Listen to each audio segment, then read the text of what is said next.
Hello and welcome to our YouTube preparation channel. दोस्तों मैं रुबेल और मैं आज आप सबके लिए इंडियन कॉन्स्टिट्यूशन का बहुत इंपॉर्टेंट क्वेश्चन लेके आया हूँ और ये पार्ट 2 है। ध्यान रखना, पहले पार्ट में हम लोगों ने कुछ इंपॉर्टेंट क्वेश्चन किया, अभी सेकेंड पार्ट में बाकी सब क्वेश्चन कर लेंगे। सो ये 50 क्वेश्चन है। ध्यान रखना, ये दीक्षा ऐप में सब प्राइमरी टीचर के लिए ये दिया गया। सो आप लोगों में से जो टीचर है वो ये देख के कर सकते हैं, और जो लोग एग्ज़ाम दे रहे हैं आसाम डायरेक्ट रिक्रूटमेंट एग्ज़ाम साथ ही साथ दूसरे कॉम्पिटिटिव एग्ज़ाम, उसके लिए भी ये वीडियो बहुत ज़्यादा खास है।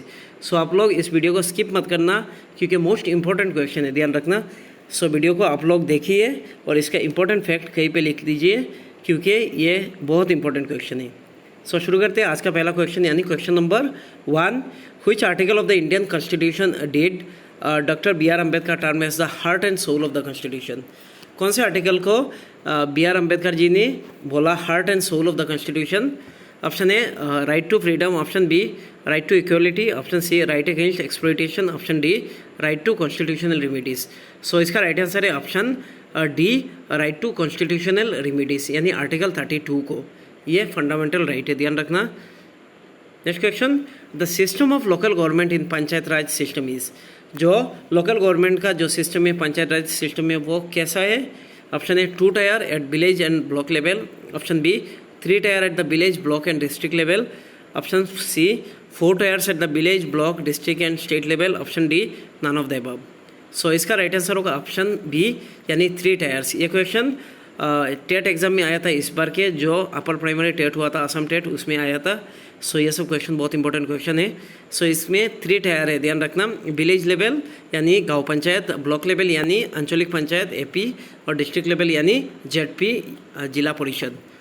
Next question, in which year the union territories were introduce in India? कौन से साल में यूनियन टेरिटरीज यानी यूटी का इंट्रोड्यूस किया गया या फर्स्ट बनाया गया? ऑप्शन है 1950, option B 1952, option C 1954, option D 1956। So right answer is option D 1956। Next question, the constituent assembly which drafted the Indian constitution was constituted under?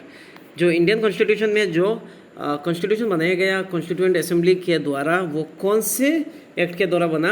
Option है the Indian independence act 1947, option B the cabinet mission plan 1946, ये ध्यान रखना ये date, lord Mountbatten plan 1947, option D the Wavell plan of 1945, ध्यान रखना। So इसका right answer होगा option B the cabinet mission plan 1946।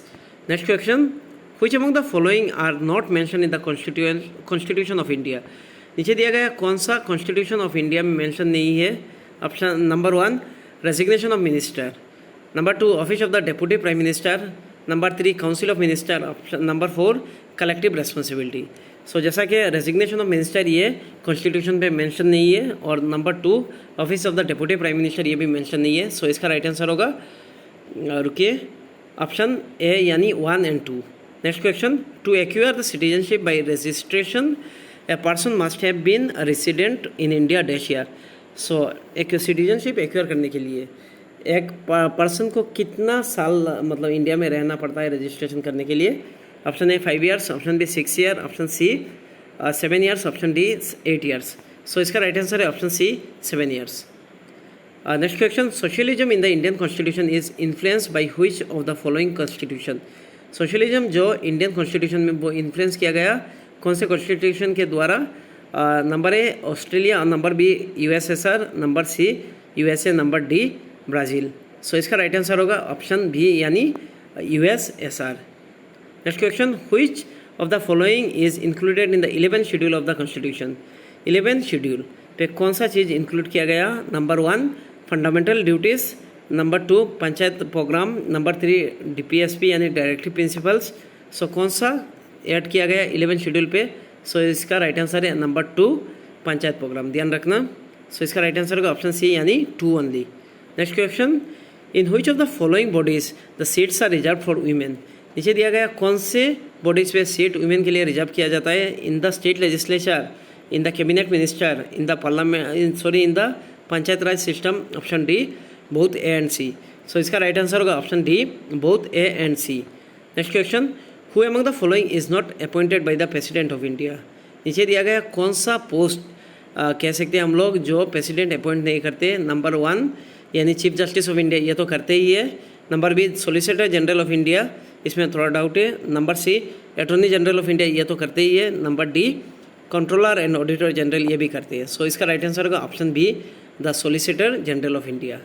Next question, what is the meaning of the freedom of religion according to the Indian constitution. Indian constitution के द्वारा जो mention किया गया freedom of religion के मतलब क्या है।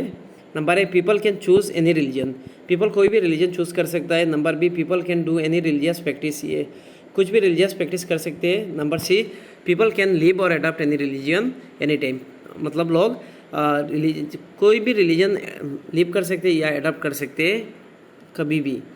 Option D all are the correct. So इसका राइट आंसर है option D all are correct. Next question, fill in the blanks, sorry fill up the blanks. Number 1 जो दिया है the dash schedule to the Indian constitution consist of dash language. So कौन से schedule पे जो Indian constitution में बोला गया लैंग्वेज कितना है। Number A 8 and 21 schedule, number B 8 and 22, number C 7th and 21, number D 7 and 22। So इसका राइट आंसर होगा ऑप्शन बी 8 शेड्यूल एंड 8 मतलब 8 शेड्यूल पे रखा गया और 22 लैंग्वेज है, ध्यान रखना। सो इसका राइट आंसर होगा option B 28 and 22। Next question, what is the position of the minister in the state in the central government. जो मिनिस्टर है स्टेट पे सेंट्रल गवर्नमेंट का, उसका पोजीशन क्या है। सो इसका राइट आंसर है option B he is a minister of the central government but not the member of the cabinet. Cabinet का मेंबर नहीं रहते बट मिनिस्टर रहते हैं सेंट्रल गवर्नमेंट का। Next question, who can legislate on those residual matter which are not mention in the central state and concurrent. Residual matter वही होता है जो मेंशन नहीं है सेंट्रल स्टेट और कॉन्करेंट लिस्ट पे।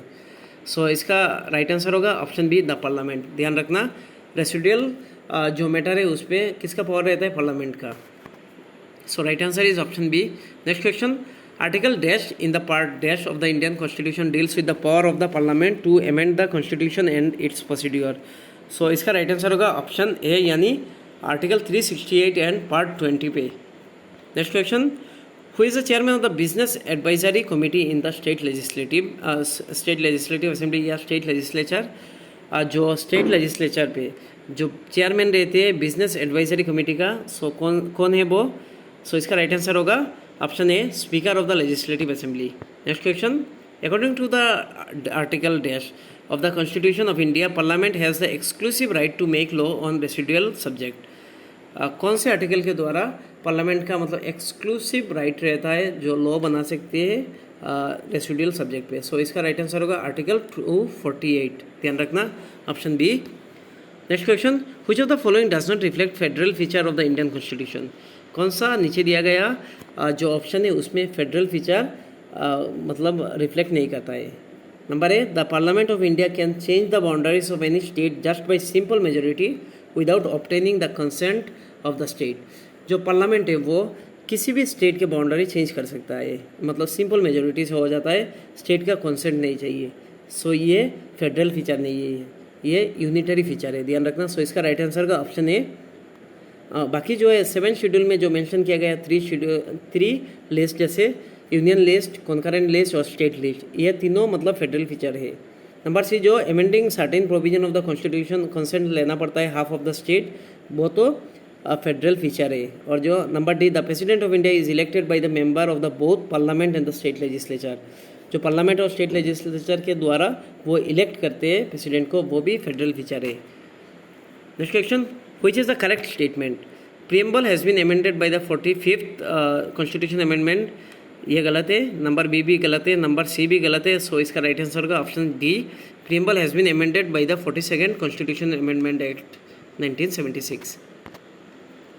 सो आज के लिए इतना ही। Thank you so much. इस वीडियो को ज़्यादा से ज़्यादा शेयर कीजिए। Thank you so much.